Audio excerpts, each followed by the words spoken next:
Randy Orton just destroyed Cody Rhodes, and nobody is talking. Cody Rhodes, laid out, cold, motionless on the canvas of Smackdown while Randy Orton stood over him like a predator who just made his point to the entire world. And here's what's making people furious: the crowd didn't boo. Some of them cheered.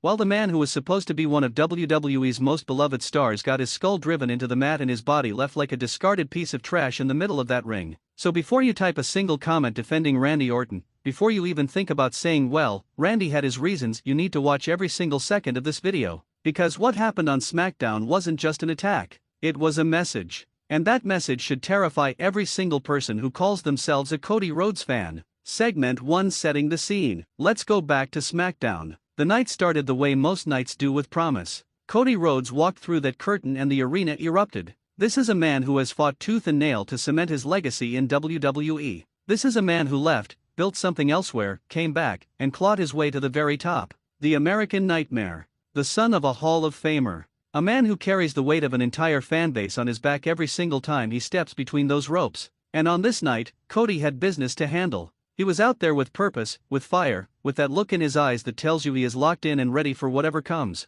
The crowd was behind him. The energy in that building was electric. Everything felt right. Until it didn't. Because while Cody was doing what Cody does, working the crowd, commanding the ring, being the face that runs the place, Randy Orton's music hit. And just like that, the entire atmosphere in that arena shifted. You could feel it through the screen. That slow, methodical entrance. Those eyes. Cold, calculating, completely void of anything resembling emotion or remorse. Randy Orton doesn't walk to the ring like someone looking for a fight. He walks to the ring like someone who has already decided how the night ends. Segment 2: The Attack. What followed was not a brawl. Let's be very clear about that. A brawl implies two men going at it, trading shots, fighting back, surviving. What happened to Cody Rhodes on SmackDown was not a brawl. It was an execution. Orton got into that ring and the initial exchange felt competitive. Cody wasn't backing down because Cody never backs down, that's who he is. But Randy Orton is not a normal opponent. Randy Orton has been doing this for over 2 decades.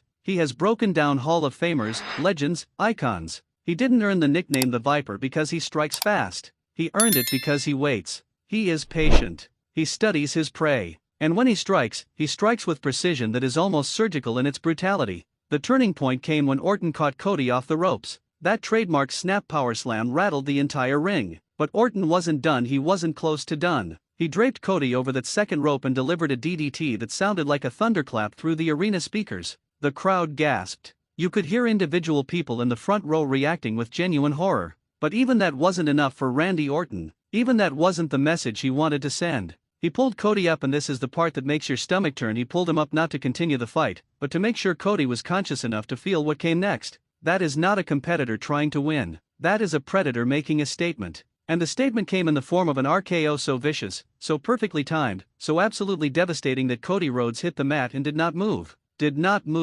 Officials flooded the ring. The medical team was right behind them. The referee was waving people in from the back. And Randy Orton? Randy Orton stood in the center of that ring, looked down at the unconscious body of Cody Rhodes, and didn't say a single word. He just stared. Like this was exactly what he planned. Like this was always how tonight was going to end. Segment 3: The Aftermath and the Anger. They helped Cody out of that ring. The crowd, and this is important, pay attention to this, the crowd was split. Not entirely, but split. There were people in that building chanting for Orton. And look, I get it. Randy Orton is one of the greatest to ever do this. His resume speaks for itself. The Legend Killer. The Apex Predator.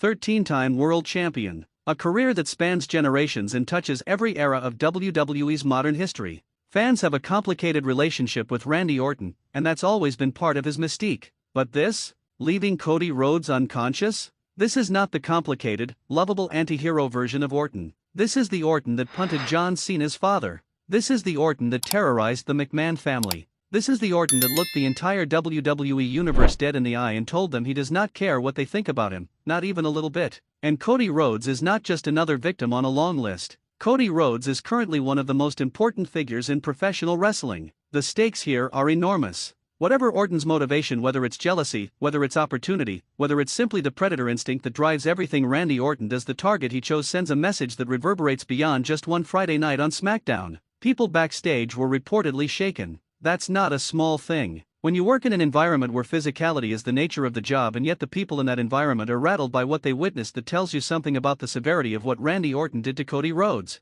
Segment 4: What does this mean going forward? Now let's talk about the elephant in the room, because this video isn't just about what happened, it's about what it means. Randy Orton making a move on Cody Rhodes at this point in the WWE calendar is not random. Nothing Randy Orton does is random. The man is a chess player operating about 6 moves ahead of everyone else in the locker room. The timing of this attack, the method of this attack, the very deliberate and public nature of this attack, it all points to something bigger being in motion. Is Orton positioning himself for a championship run? Is this about settling a score that goes deeper than what we've seen on television? Is there a betrayal angle being teased here, one of those slow-burn WWE storylines that starts with one moment of shocking violence and ends with a payoff that has the entire universe screaming? Because if that's where this is going, if this is the beginning of a rivalry between Randy Orton and Cody Rhodes, then Smackdown just became the most important show WWE has put on in months.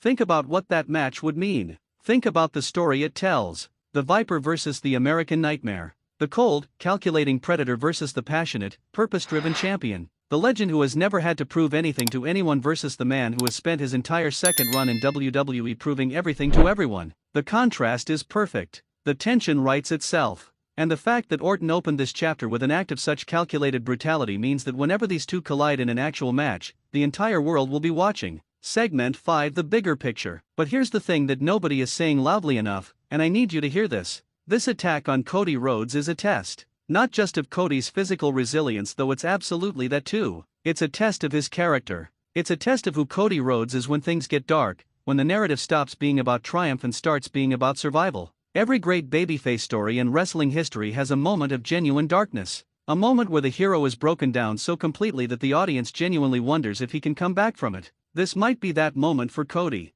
Because Randy Orton does not do things halfway. He doesn't attack someone to send a warning. He attacks someone to break them. And if Cody Rhodes comes back from this, when Cody Rhodes comes back from this, he cannot simply come back as the same version of himself. He has to come back changed. He has to come back with something extra behind his eyes. A little bit of that edge that says he now understands what it means to be truly hunted. That transformation, if WWE allows Cody to undergo it, could elevate him to a level we haven't seen yet from him in this current run. It could take him from beloved babyface to something truly legendary. But it requires the storytelling to commit to the darkness. It requires them to let this breathe.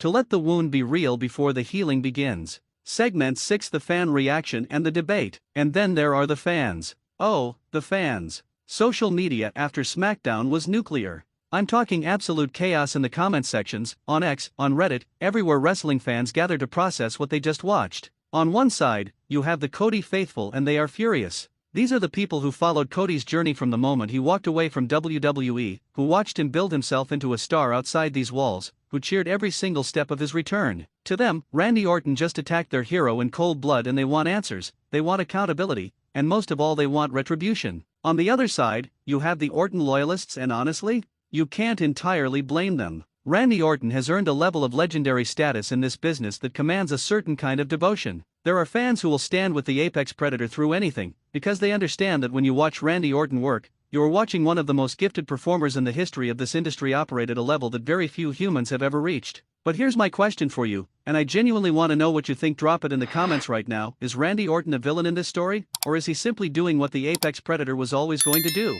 Is this about Cody specifically, or is Cody simply the biggest target available? And most importantly, does Cody Rhodes have what it takes to not just survive this, but to come out the other side of it as something greater? Because the answer to that last question determines everything about the next chapter of his story. Closing call to action.